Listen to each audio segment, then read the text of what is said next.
or read Job chapter 13 with you, the whole chapter. So let's go ahead and get started. And the the title for this chapter, well, not the whole chapter. I'm sorry. I'm going to read chapter 13. No, yeah, I am going to read the whole chapter. Sorry. So here we go.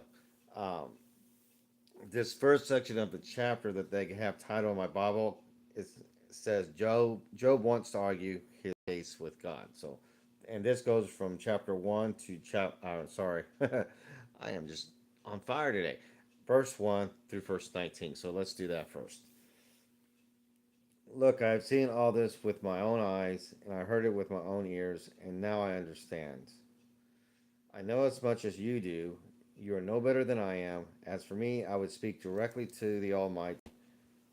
I want to argue my case with God Himself. As for you, you smear me with lies. As physicians, you are worthless quacks. If only you could be silent. That's the wisest thing you could do. Listen to my charge. Pay attention to my arguments. Are you defending God with lies? Do you make your dishonest arguments for His sake? Will you slant your testimony in His favor? Will you argue? Will you argue God's case for Him? What will happen when He finds out what you are doing? Can you fool Him as easily as you fool people? No, you will be in trouble with Him if you secretly slant your testimony in His favor. Doesn't His Majesty, doesn't His Majesty terrify you? Doesn't your fear of Him overwhelm you? Your platitudes are as valuable as ashes. Your defense is as fragile as a clay pot. Be silent now and leave me alone. Let me speak, and I will face the consequences. Why would I put myself in moral danger and take my life in my own hands? God might kill me, but I have no other hope. I am going to argue my case with Him, but this is what will save me. I am not godless. If I were, I would not stand before Him. Listen closely to what I am about to say. Hear me out. I have prepared my case. I will be proved innocent. Who can argue with me over this? And if you prove me wrong, I will remain silent and die. So, the first part, Job is declaring that he wants to express his feelings. Um, he wants to talk to God directly for what's going on in his life, where his friends here are telling him why he's getting punished. In fact, they're pretty much um, trying to talk for God in their arguments to Job as to why Job lost all of his kids, lost his house, lost his business, is losing his health. You remember all these things were allowed to happen to Job because Satan was convinced that Job would turn away from God and leave God completely, because Satan said the only reason why Job was following him was because he gave Job all this stuff, gave Job all this protection, but as soon as you take that all away, Job was going to leave you. And and so God, knowing that Job wouldn't, allowed Satan to do all this to Job. But of course, Job doesn't know this. Um, but his friends, when he talks to his friends, try to come to console him, and instead of consoling him, his friends actually accuse him and are pretty much saying God's doing this to you because you've done something. They pretty much are, in a sense, acting like God in declaring why Job was going through what was going. And Job, you know, is rightfully upset. Actually, he's very angry with his friends and tells them, basically they need to butt out and let me talk to God directly. Let me get the answer from Him. You're not God, He's God, and if I die, I die. But God's my only hope to find out the real reason to why I'm going through with what I'm going through. All right, so let's continue with the rest of the chapter, starting with verse 20. And this little section, this last section of chapter 13, my little title above in my Bible says Job asks how he has sinned. So here we go. Verse 20. Oh God, grant me these two things, and then I will be able to face you. Remove your heavy hand from me, and don't terrify me with your awesome presence. Now summon me, and I will answer, or let me speak to you, and you reply. Tell me, what have I done wrong? Show my rebellion and my sin. Why do you turn away from me? Why do you treat me as your enemy? Would you terrify a leaf blown by the wind? Would you chase a dry straw? You write bitter accusations against me and bring up all the sins of my youth. You put my feet in stocks, you examine all my paths, you trace all my footprints.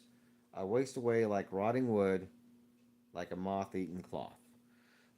And so Job now directly is conversing with God, asking God, you know, to show him where he sinned, what he did wrong.